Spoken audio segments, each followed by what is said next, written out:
This is Hero, who I jokingly call my 4-year-old 9-year-old because he raced until he was 4, but then sat in a field at his owner's farm just being a pet for several years until he came to me a few months ago for training.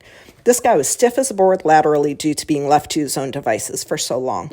Here, Hero and I are demonstrating the snake walking exercise that I mentioned in this month's OTTB Training Toolkit article on the Paulick Report.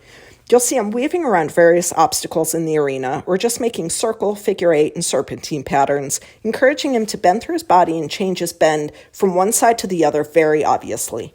This is a great way to introduce your horse to leg cues and also just get them a bit more supple through the bridle. As I weave around each obstacle, I'm using my inside rein to lead his head and bend his neck in the direction I want to go.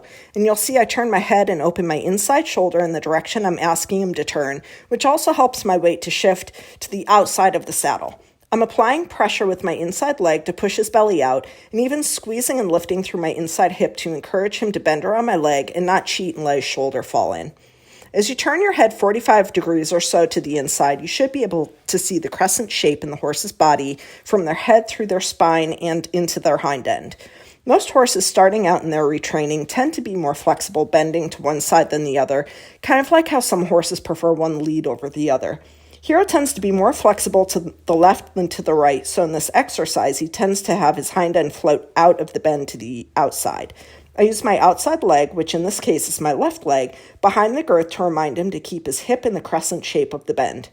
Basically, in this exercise, my goal is to not only make it obvious that I'm asking the horse to bend, but to familiarize the horse with what it feels like to be asked to use his body in this way.